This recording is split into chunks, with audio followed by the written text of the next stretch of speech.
Sila, ikaw siya ang tao ba?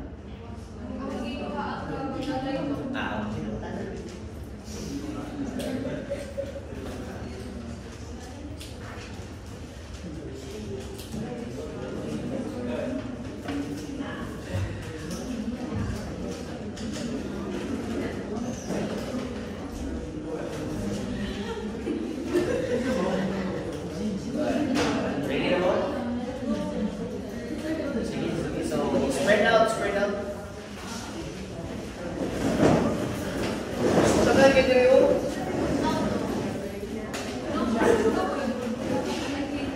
Magkang date ha, make sure saka kayo walang sort of date nyo last time. Right date. Kunya, ang upan sa ninyo ba, magsuwat lang prep quiz. Wala mo itang prep quiz, issue 1. Dapat mo lang ulit ang gusto na. Ay, example na. Relax lang ta. Gusto mo lang mo sobrang.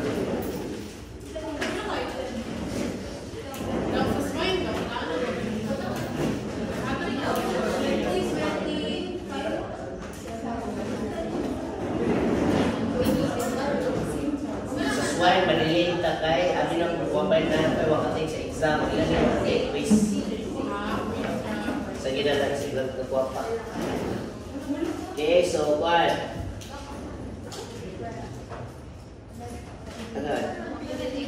Ano din mo dili? Ay sa gina ganito naman na. Si Sirong Phil dito to blower tao doctor's packing. Si Bigo. No? Lain kayo kay 6 pa ka sa una ba? Ma-conscious yung gano'n na akong pantiyan, no? Kumantay ka na, ikaw here, kumantay. Nag-gym ba kami here? Sa una, di ba? Ma-conscious ka na, basta mo kausap na. Makaingon ka cruel kay ginabuhin, no? A few years of hard work, gone. Just like that. Right? Muna ganyan exam ba? Pila mo ka days nagtuon, then gone, just like that. Wala mo ni shade sa set. So wala na yung question sa inyo, yung mga scores?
Wala na yung question, wala na yung viral fraction, wala yung kailangan abnormally gamay, pero nakasuway ako abnormally gamay kay wala nag-shade o set.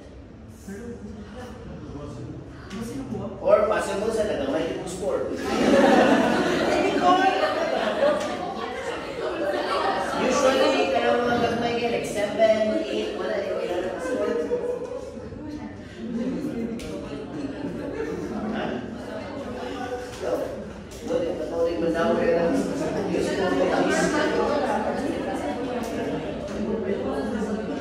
Okay, so ready na?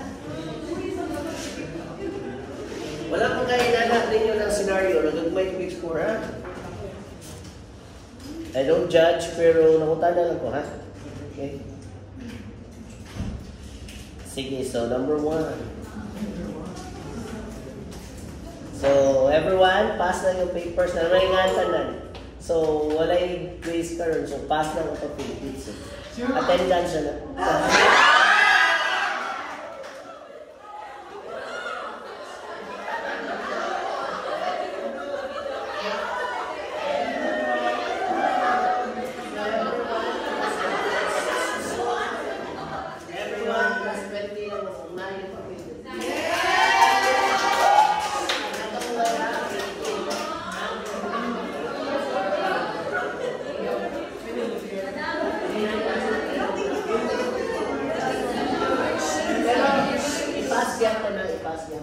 Guys, dili ta pwede mag-quiz karon kay na ibang section wala this week.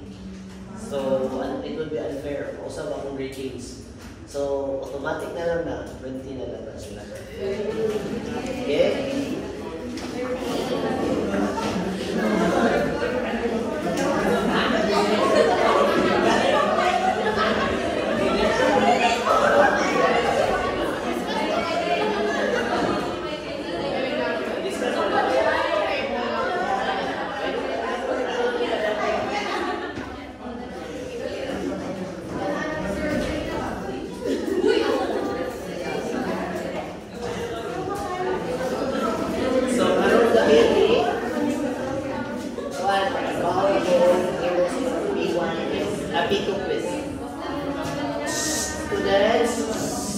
Next week, it would be our P2 quiz.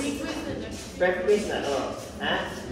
So, I will just send you the coverage. Tanan na itong mahuman karon o exercises about the cranial nerves and the actual nerves. Ha? Okay? I think maabot pa ta sa neuroglial karon. Masitin na mahuman, right? Ha? We will be finished by... Ano pa ginana mo gawin mo? Discuss ko, hindi ka kadungog. Hindi. Kuha, hindi na ko. Kuha ka.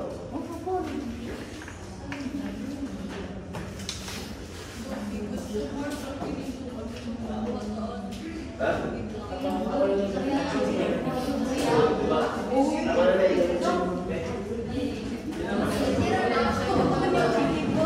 Ay, grabe na ba sa naliwala na?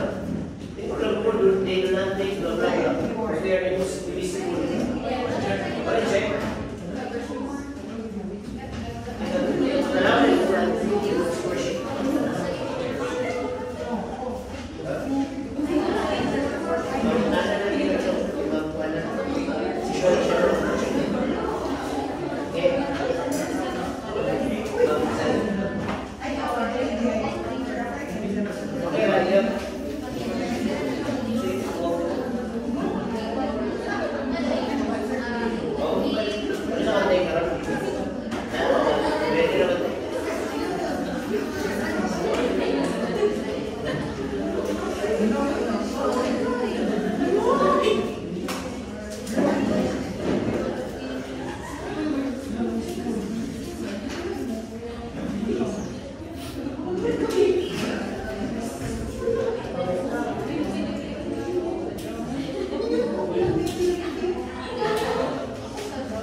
By the way, isa mo itong sit-in sa C1 and C3, I guess.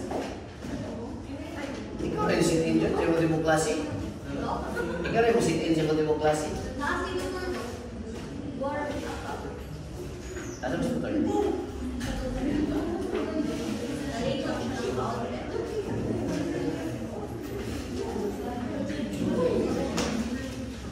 By the way, students, na-add ito wala na-add sa inyong sa inyong sense organs ninyo. What part of your sense organ can detect fluctuations in temperature? Which part of your sense organs can pick up changes in temperature? So, ang answer is your naked nerve ending sa. So, nalimtan ko na gigon sa inyo, ha? Sige na. Hindi na siya sa hands. Dili. Every part of your body that can detect fluctuations in temperature have naked nerve endings.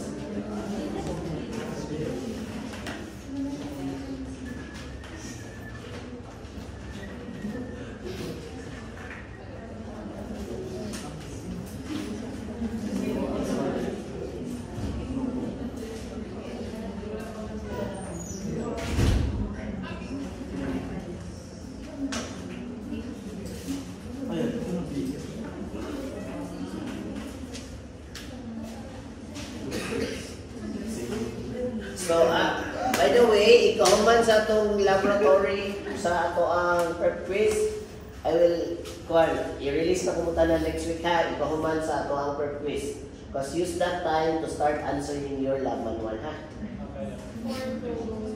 Paano na siya? 5 to 7, ano nga? Ako na ibutan. Ay, nalagay itong 4. Ano, sige, hindi mo yung mukha na ng 4 o 5. Ligawas na siya ng exam, wala ko ng pansin rate, wala tayo time. So, good na to siya, na may grad na sa inyo ang lab manual. Karon magsugod na sa 6 to 8. Okay? Alright.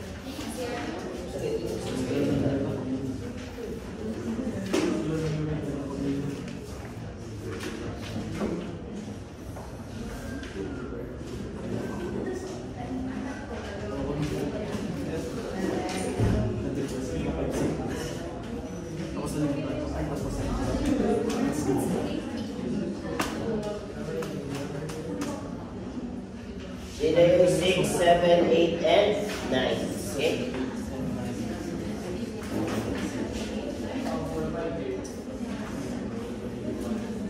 Pero gidiscuss na ngayon ako tanan, so okay na rin, ha?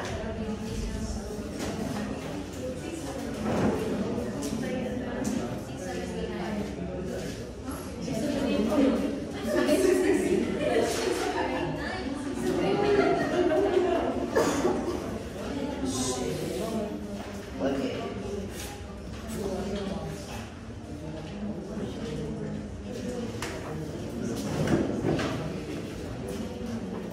Na-discuss naman ako sa inyo, no, na-discuss na ako sa inyo what is the consequences of osmosis, crenation, hemolysis, and crenation, hemolysis, o kung pala ko nag-discuss ninyo? Effects of osmosis? Discuss na.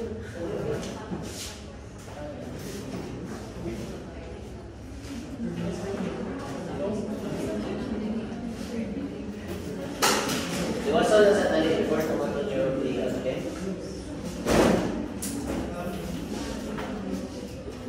Okay, so one of the guys, when we're dealing with mechanoreceptors, there are two types, right? The one for pain and pressure.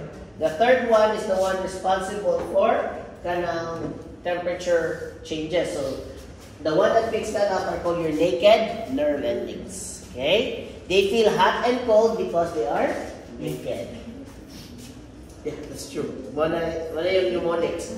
They can feel the temperature because they're all naked. Okay?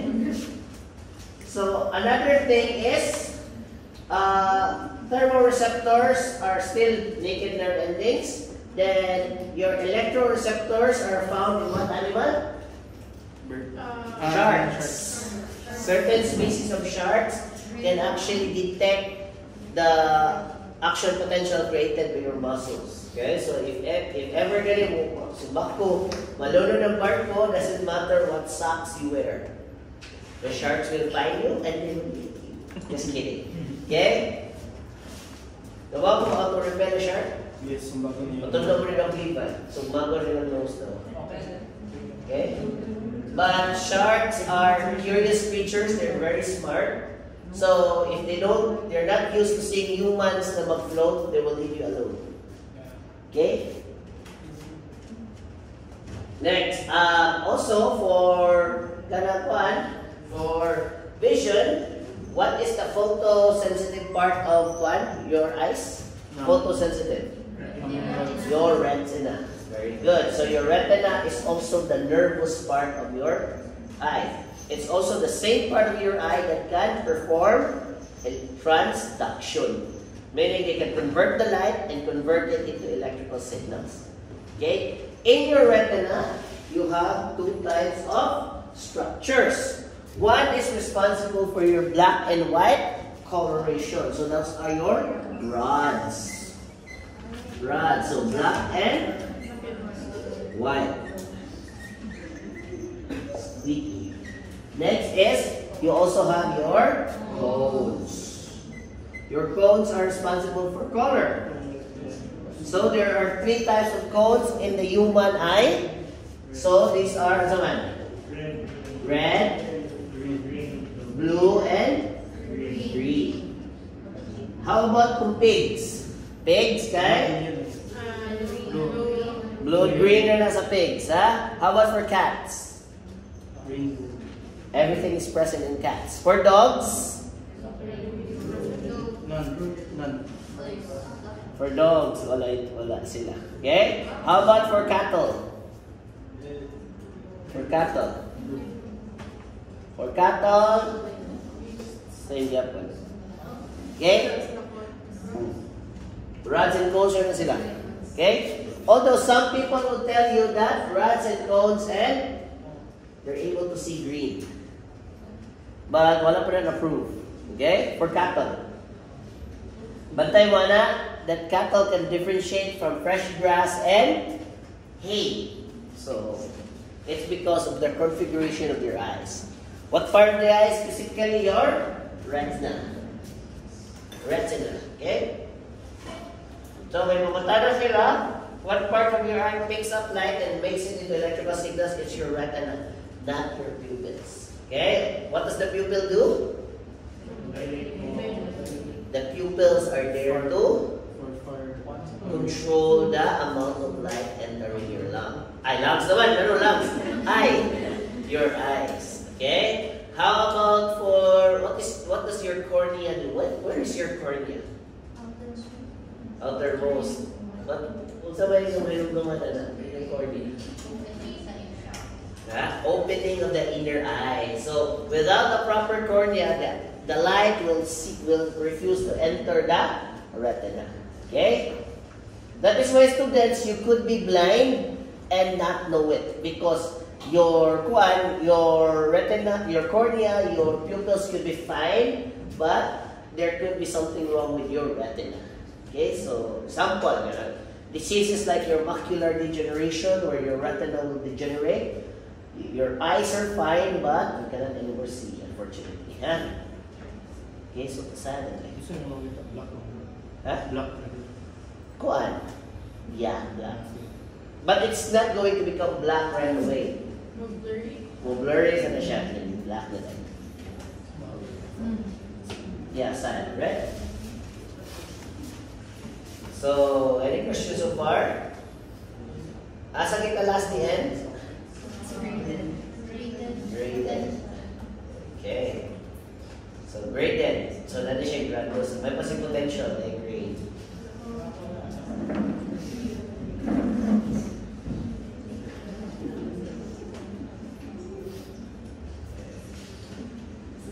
Tayo ka pa na to eh. Ayan na to eh. Actually, students, this is just from 25 to 36. It's just we're just going to break down the events a little bit more specific. Meaning, for each event, there is a more complicated process. We're going to break it down. But before abot ana, let's first go back to your membrane potential. Okay? So in your membrane potential, students, what is ganing one? What is ganing membrane potential? Yes. Ako na erase. Okay? Ito lang i-recite balik guys. Okay? So students, for your electrical impulses, what happens is, initially, if this is your cell membrane, okay? What is the charge of your cell membrane? Negative. Okay? That's negative. Okay? So in your current conduction or your membrane potential, there are two transport systems. You have your channels.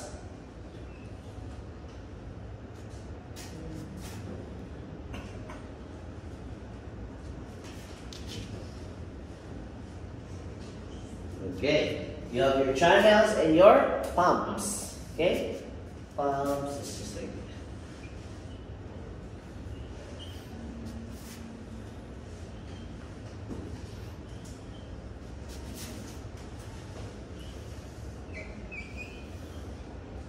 Okay, so what starts off the process? The process will always begin at, what's that mean so good? Resting membrane. What is happening during the resting membrane? Yeah? So, there is asymmetry in the distribution of ions. Asymmetry in what sense? That both of them have an equal distribution of certain ions. So, let's just do it like this. So, this is extracellular. The next one is intracellular. Okay? So, what happens is, if this is intra and extra, there would be, what is the chief extracellular ion? Sodium. Very good, sodium. Let's just put in 4 sodium ions. And how about the intracellular one? Potassium. Very good.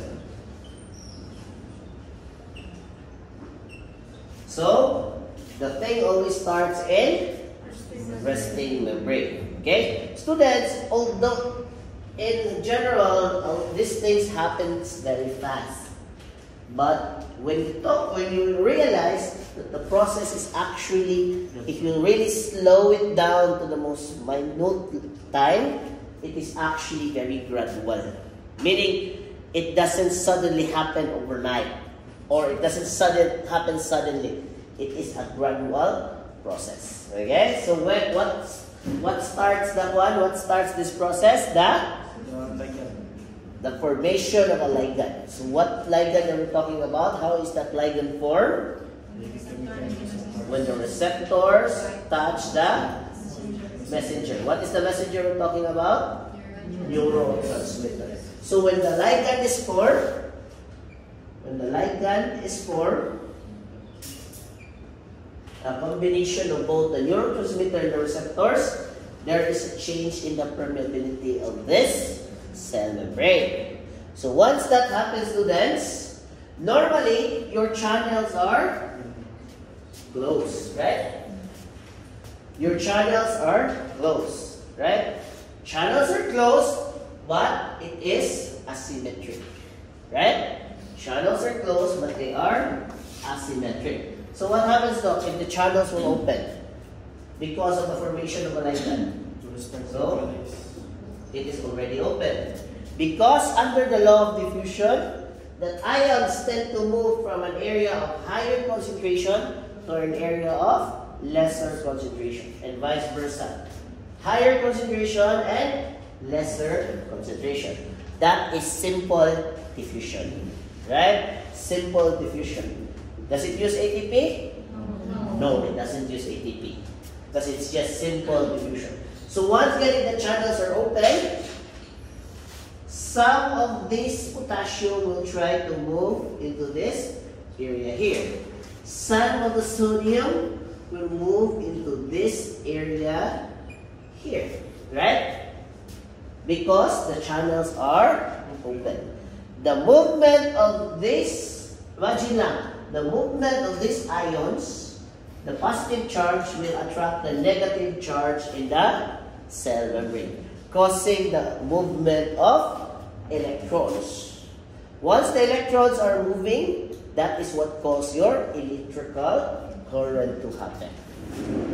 What's that though? Because the gates are open and the distribution of ions is asymmetric, that is how that is how the ions are moving and causing the creation of electrical discharges. Okay?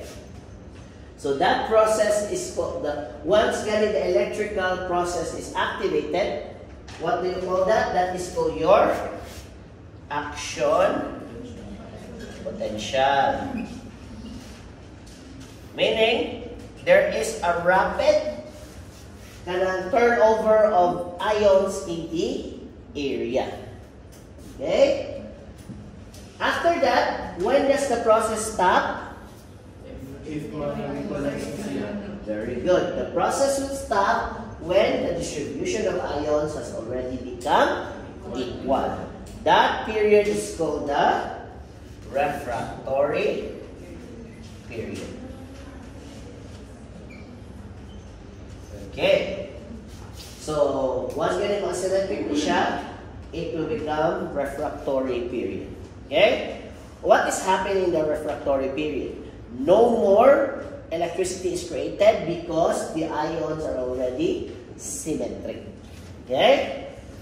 And during this time, students, after the refractory period, the gates will also start to close. They will close. Okay? They will close. They will close. Okay. Your neurons are always going from resting, action, refractory, then balik na siya. Resting, action, refractory. Okay? So once that happens, students, question, how does this refractory go into resting membrane again? Use ATP and open the pumps. Very good. He will use the ATPase. ATPase, sodium and potassium. Okay? Sodium, potassium, ATPase pump. What happens to the sodium, potassium, ATPase pump? For every sodium ions that goes back outside, one potassium ion comes in. Okay? Question though, does it follow a gradient? Yes or no? Yes. The gradient, wala. Yes. You are opposing the gradient. Because this is a form of active transport. Active transport na siya. So this is an active transport regardless of gradient. Because it uses energy, it will create a symmetry. What is that asymmetry? Some sodium ions sodium ions will be concentrated outside the cell, while your potassium ions will become concentrated inside the cell. Okay? So once asymmetry is one at the expense of ATP, once their distribution is already asymmetric, it goes back to resting membrane. So your brain is always at what state? Your brain is always at what state? No, your brain is always at resting membrane. Okay? That is why, students, simba ko, I will choke you. Tukol ko mo, air cannot enter your lungs, right? It cannot go into your brain. Your brain constantly uses energy in order to maintain this resting membrane potential. So a person with not enough oxygen will obviously not have enough ATP. And if you do not have enough ATP, your brain cannot go into resting membrane. That is why if you lack ATP, you will suffer brain damage. Okay? Brain damage, huh? Because in order for your body to return to resting membrane, it needs a constant supply of ATP. By the way, isa may nag-anatomy 1 dun eh. Isa may nag-anatomy 1. Rosana? Ha? Gross anatomy. Who is performing gross anatomy right now? Don't be shy. Diba? Nag-euthanize na dogs karon, right? Do you have any idea what we're injecting to the dog? Potassium. Question. Does it have a role in this? Yes. Yes. It has a very important role. Nga naman.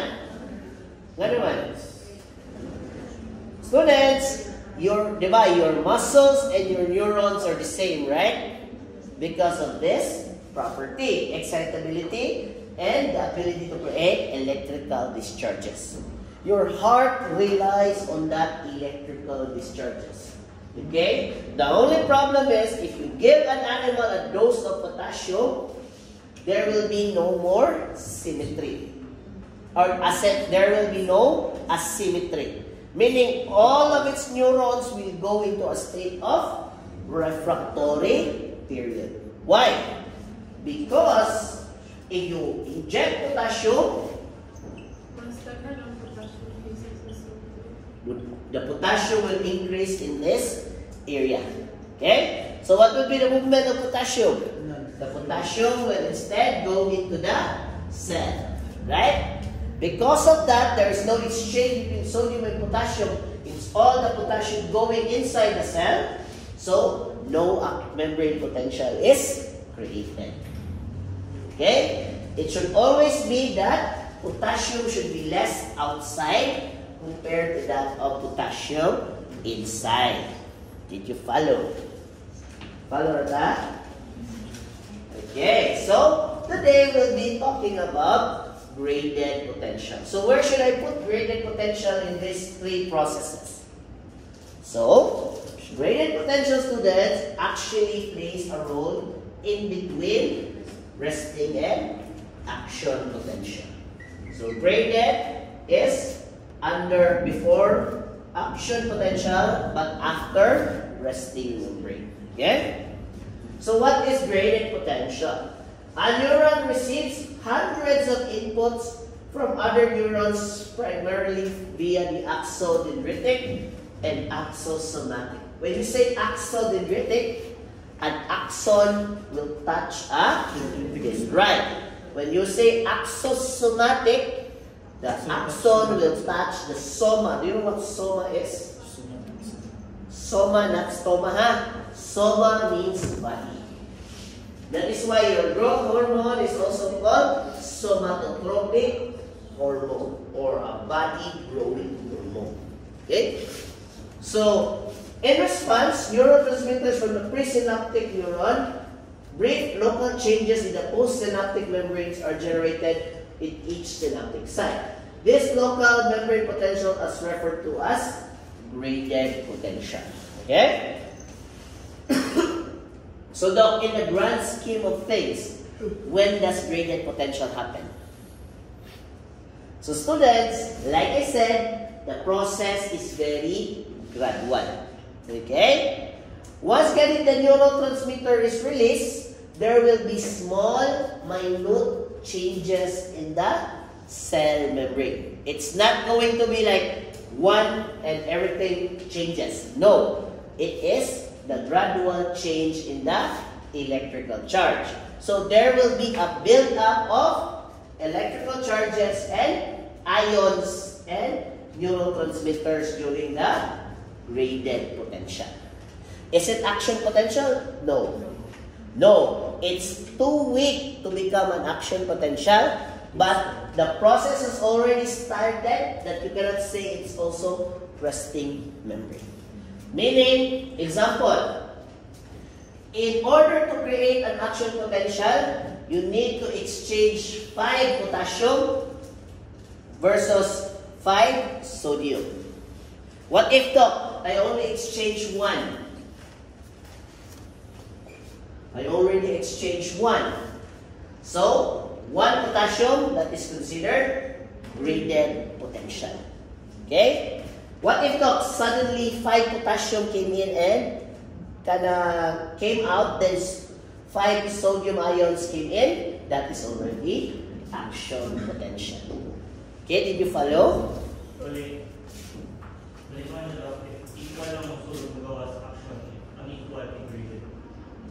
Sorry? If equal ang ayos ng musulot, ibang bawas. No, it's not about equality. It's about how much is entering and leaving the cell. So if it's only a few number of ions, then that is graded. But if there's a sudden exchange of ions, that is action potential. So graded will eventually become action potential. Okay? But the graded is just the starting point. Yes, it is the starting point.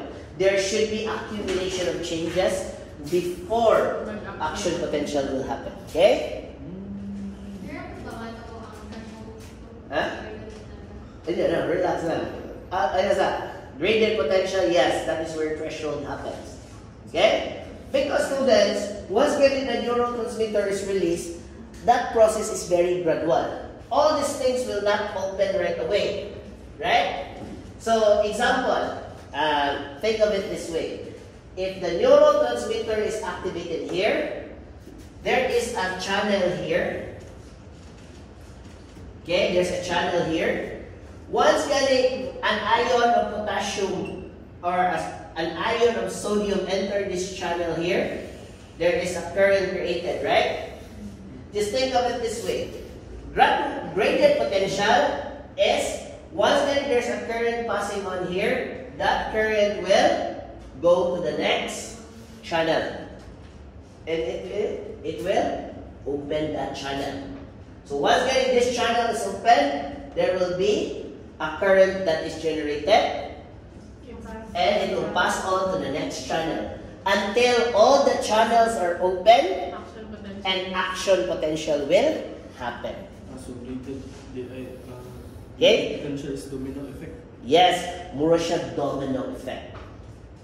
Yes, that's correct. Exactly. Domino effect. But not all domino effects are equal. Meaning there should be a set number of dominoes that will follow the process.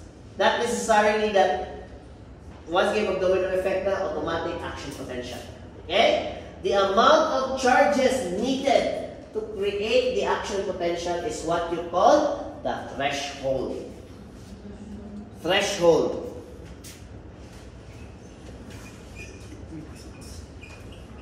The threshold. Okay? The threshold is the amount of membrane changes in the charge, or the amount of change in the membrane charge in order to create the action potential. Okay? What if the threshold is not met? Meaning, it only opens this gate here, this one, and this one, not this one. So what happens, man? Rated gap. It's a gradient potential, that's correct. But you fail to open the last one. What happens? Refractory. It will dissipate.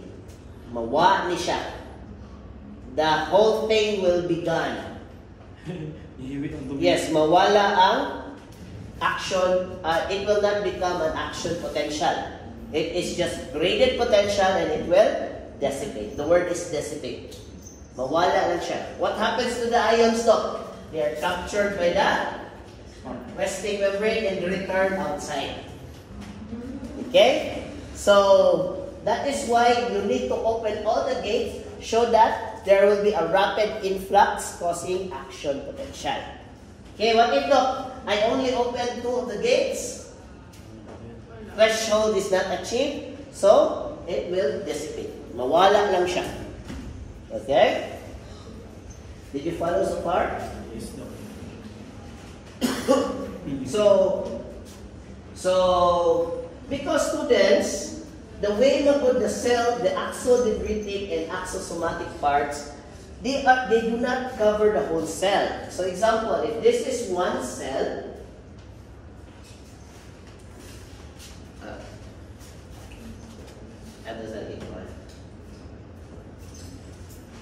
if this is one cell, and the axodendritic site is only at this part here, so it has to have a domino effect that the whole thing will go into action potential. That is why gradient potential is created so that not every time the cell receives neurotransmitters, it will create an action potential. Okay? Because it only has to be at a certain area where action potential is created. Okay? By the way, in your medicine, threshold is very important. How is it important in your medicine? Do you know what a seizure is? Seizure. Have you seen a person with seizure? Diba they do that, right? What do you think is happening to your neurons if you're having a seizure? Okay? What do you think is happening to your neurons if you're having a seizure? Seizure refractory. No. When you have a seizure, your cells are at a action potential level. Diba? Temperature increases diffusion, right? So if you are having too much fever, what will happen to you? You will get convulsions. You will get seizures, right?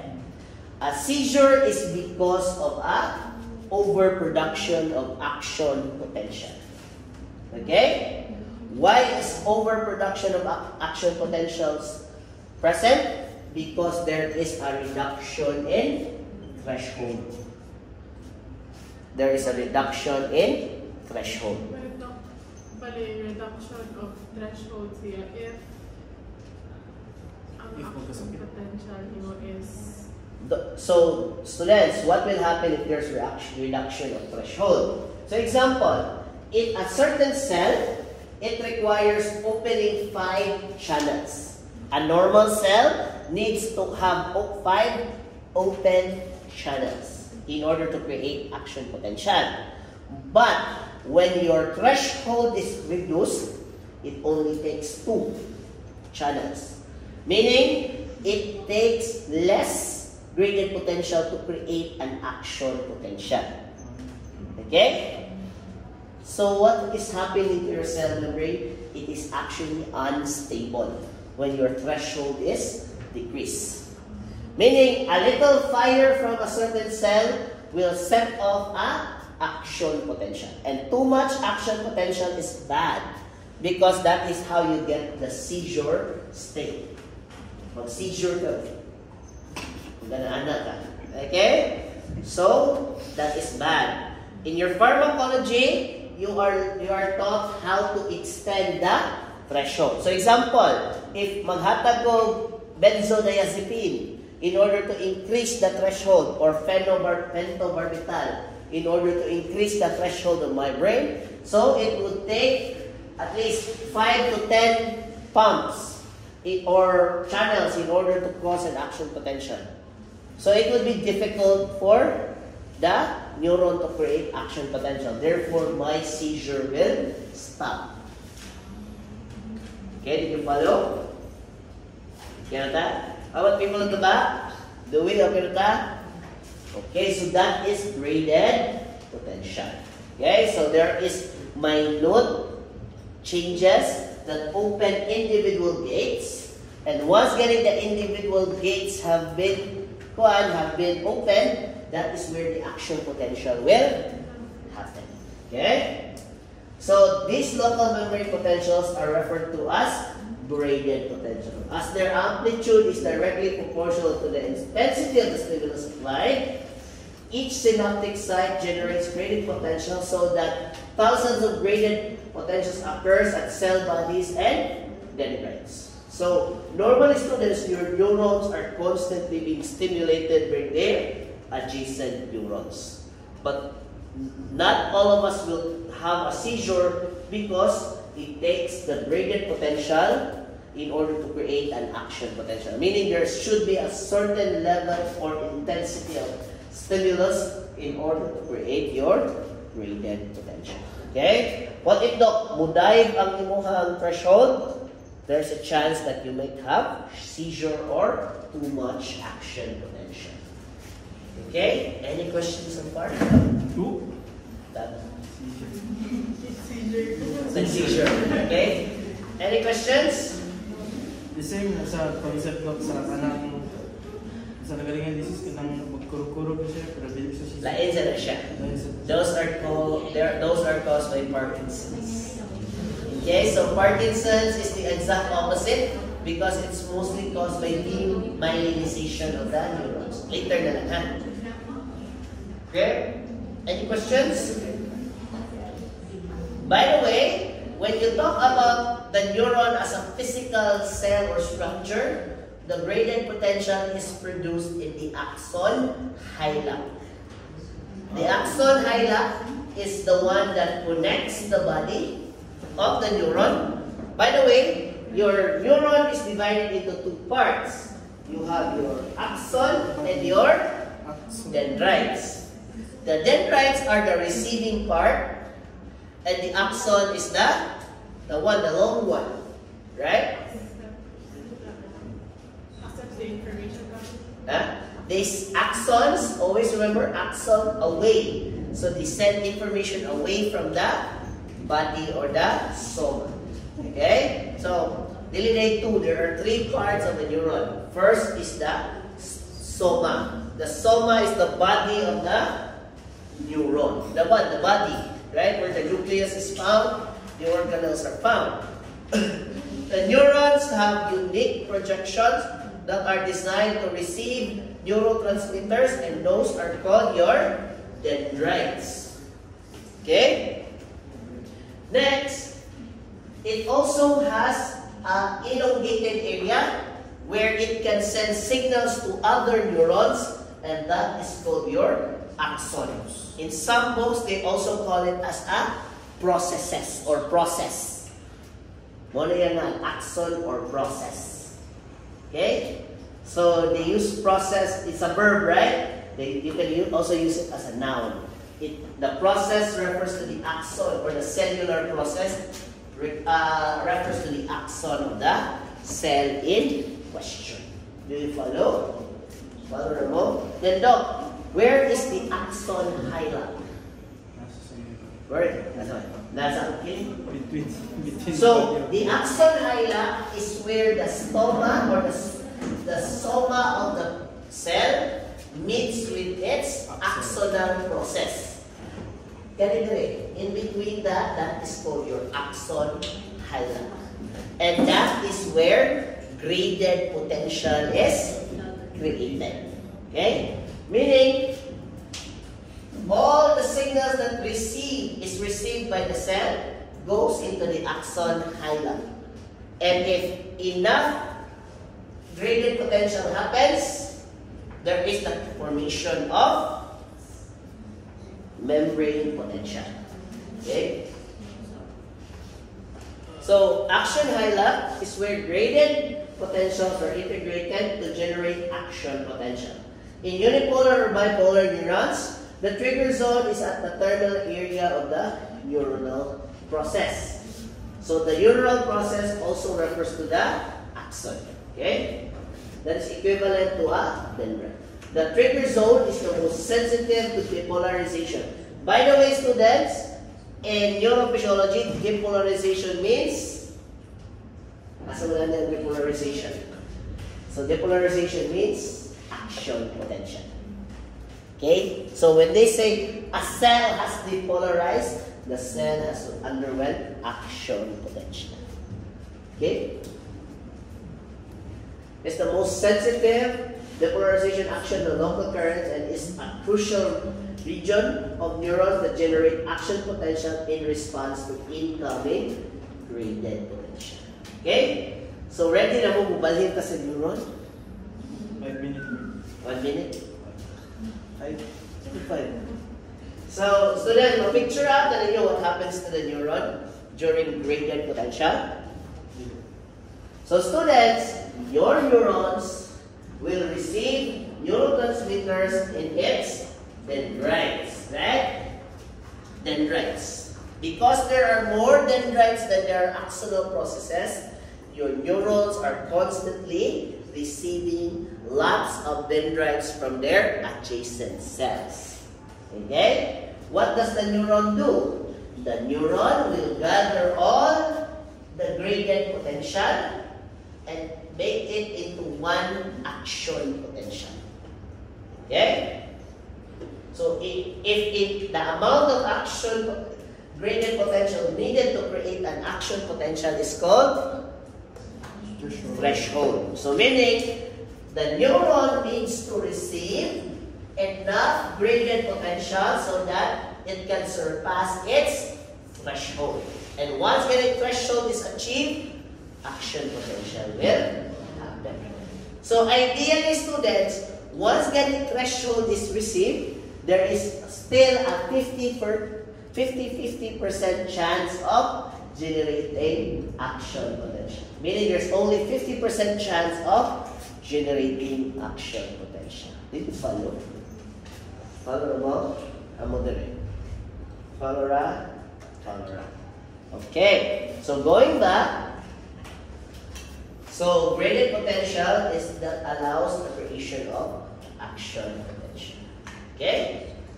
Did you follow? Short, yung nakasabot ra.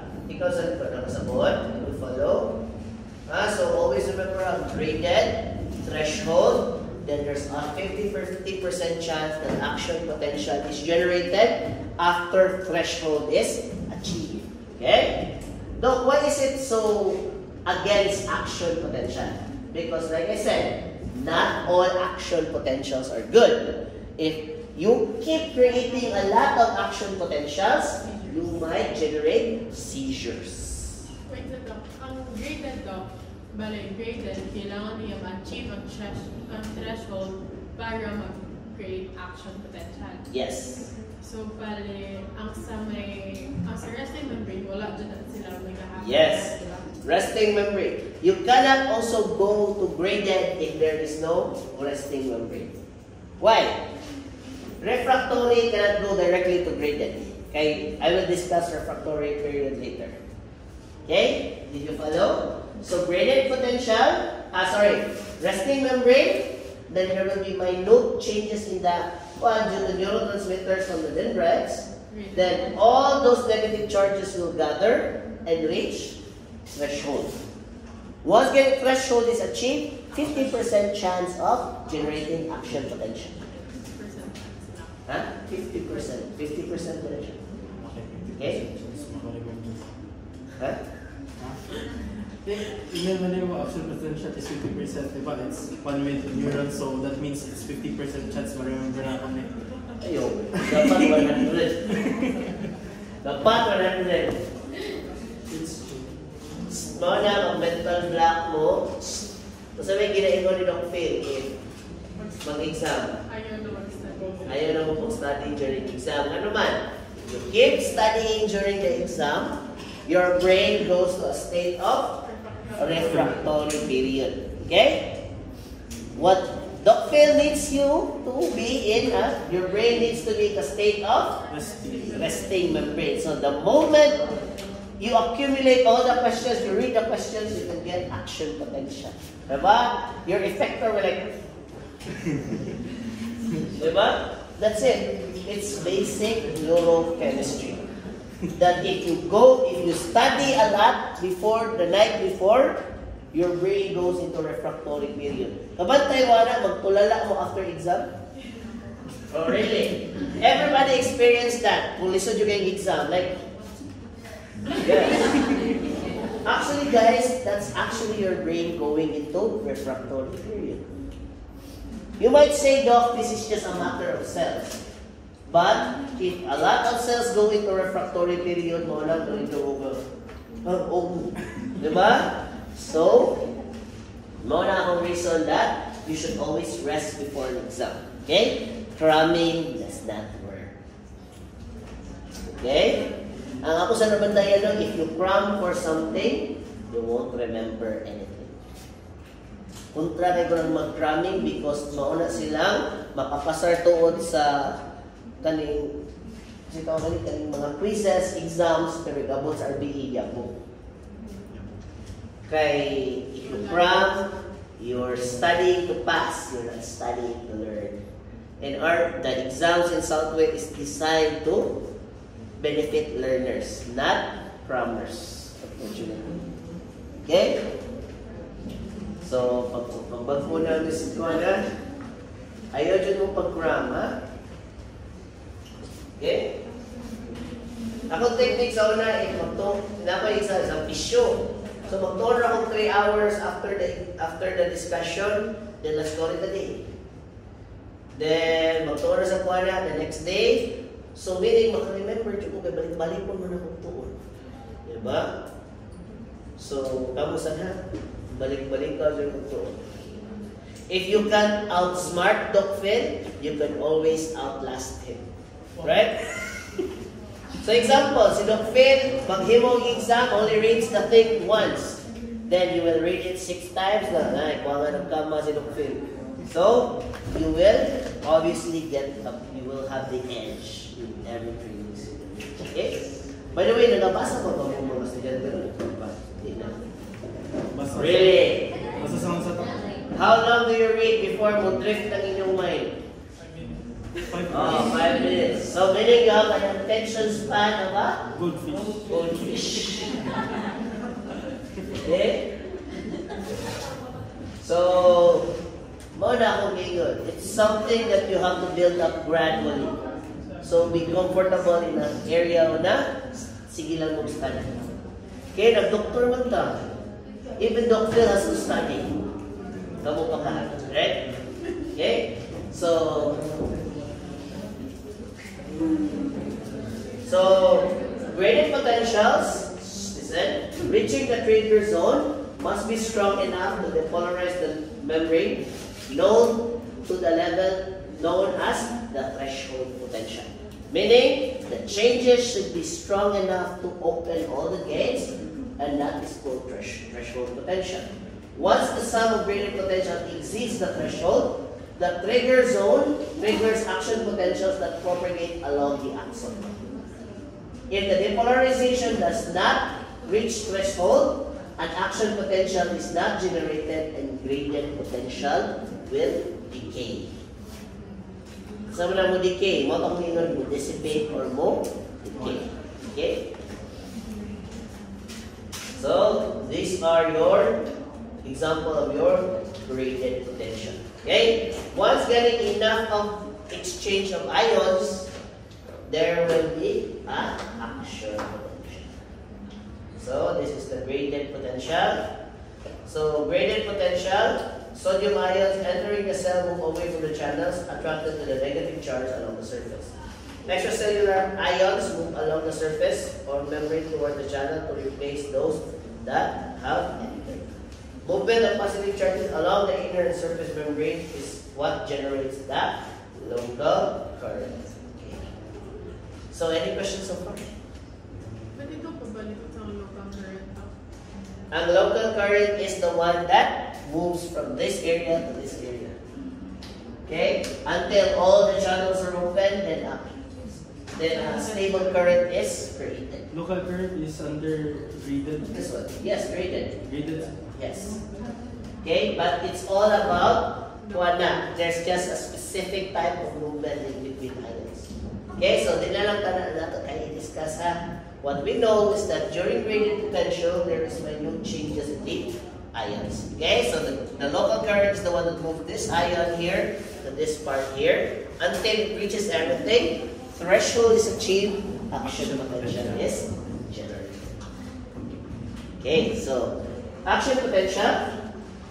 Action potential is a brief reversal in the membrane potential when membrane permeability of sodium and potassium increases, subsequent activation of sodium molten heated channels. Okay?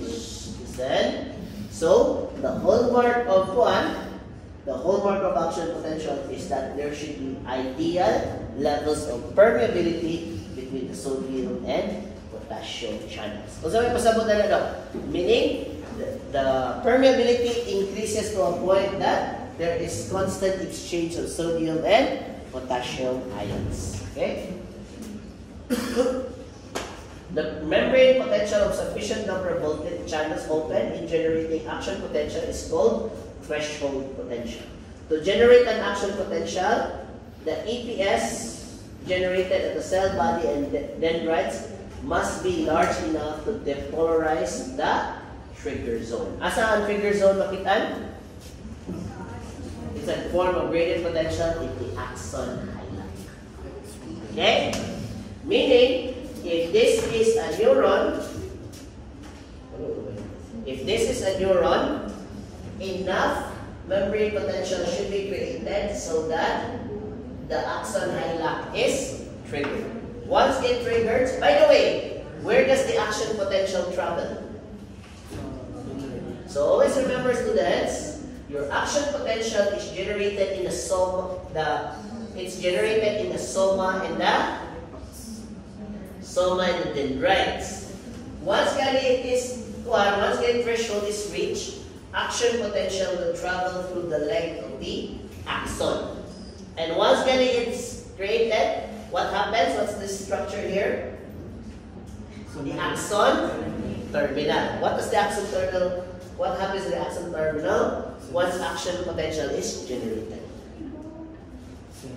Simple. It releases neurotransmitters. And it will release neurotransmitters to the next adjacent neuron. And the process will begin again. It's like playing, kung sa ginatong, later magawa tayo na, para happy. Ato yung icebreaker. Right?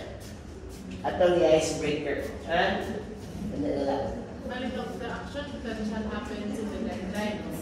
Yes. So, mas dendrites. Yes. Once it reached the threshold, then mag-activate na siya action potential. Sa axon hilux mag-trigger. Yes. Then, mag-send siya signal sa axon terminal. Dili. Matravel sa It doesn't send a signal. The action potential itself, the electric current travels through the length of the axon. Huh? Diba? Dili man to create membrane threshold, right? Once getting threshold is achieved, action potential is generated in this area. That electric current travels through the length of the axon. Bali, yung ending niya sa axon terminal. Yes, it will end in the axon terminal. What happens when it reaches the axon terminal? It will release more neurotransmitter that will activate adjacent neurons. Okay? Any questions? Sa axon terminal, paano na yung neurotransmitter for each axon terminal? Or like, di ba? Yes. What is found in your axon terminal is your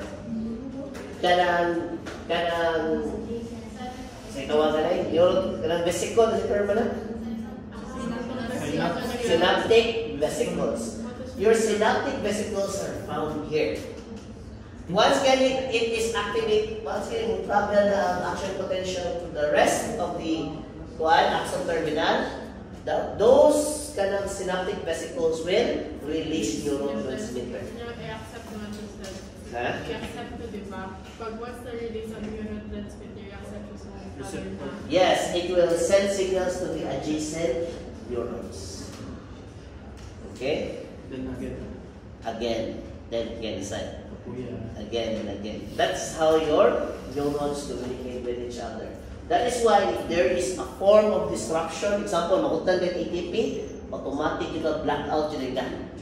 Because if you lose ATP, your body will enter, your brain will enter refractory period, and it cannot anymore send signals, it cannot communicate with the other neurons.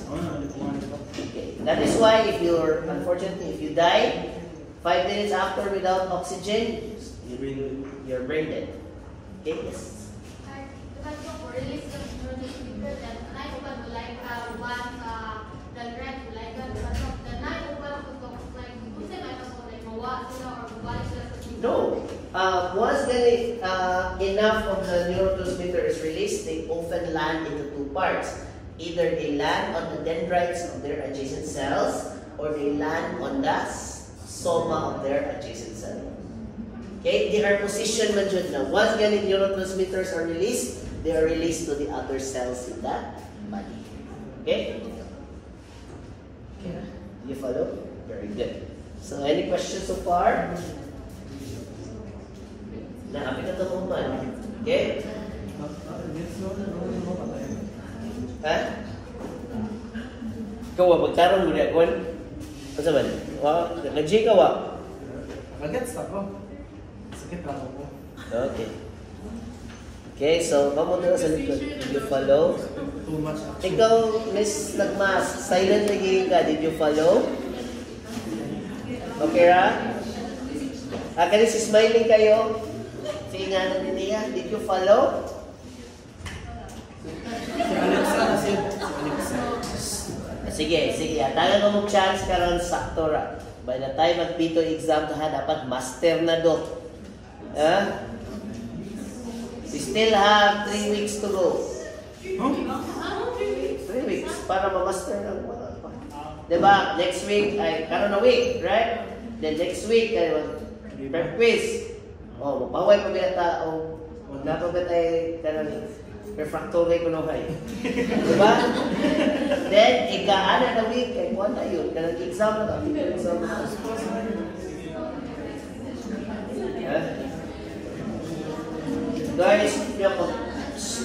guys, make this as simple as possible, ha? Kung sa inyong mahimamduman na kanang anak, you don't need to learn it my way na kanang sabi is film, chemistry. Make it as simple and understandable as possible, ha? Tayo mo, balik dyan siya sa board. Okay? Na-adjun siya sa board, guys. Kung ikapoy mo kato na ni, mas ikapoy kong tudloan ni. It takes me about pila mo kabuwan o balik-balik kong kato na ni para matudloan ako ninyo. Kaya honestly, usa sa akong problem pag board exam, ako visual, wala dili. Wala mo ko dili ng visual ko sa Veles. Dili kayo nila gina-tackle to this level. Okay? Although mga liver, mga inanamay ko, pero kani, I have to learn this when I was already a licensed vet. Okay? Pag board exams, ano na question ni Gawas, may nanang naka-answer sa ko. Okay? Nakapasar sa siguro kung kaya na kung score sa issue. Pero the point is, kaya hindi ko ganahan na ma-encounter ninyo kaya ako nagitudlo ni Dr. Diba? So, at least kasabot mo na yan. We're not doing this to pass the subject. We're doing this to pass the board exam. Ha? Muna, kung magbinuang mo sa akong subject, listen, magbinuang mo sa akong subject, it's my one thing minus sa inyo. Nga naman, kung take pa rin kong balik ng board. Diba? Isa may kung take kong balik ng board, ako ikaw.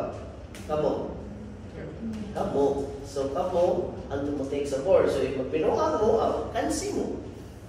Okay? Ako pang classmate before, the board exam is the great equalizer. Okay?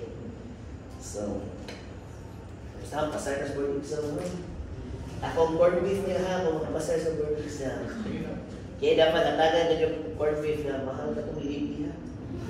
Okay? Highlands. Ha? Highlands. May lang ng Highlands no, kung nakapasar ka senior high. Okay? My God! Nag-try ka mo, ang sweet na, di mo ka-afford ng corned beef sa yung maestro. Saan? Ha? Dili na problema, ato na speak na tayo. Patawag ko siya siguro. Ma'am, ipatawag ko? Nalanta mo? Sige. Mama, na-story ako na. Talag ko lang for me. Masaya sa makuha mo. Okay. Ano yung mga?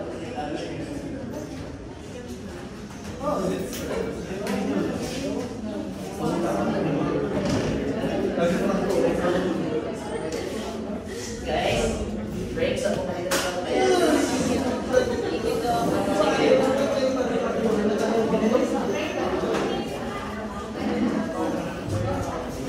wala mo kasi mong ballpen sa mga sige, kalang din.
Thank you.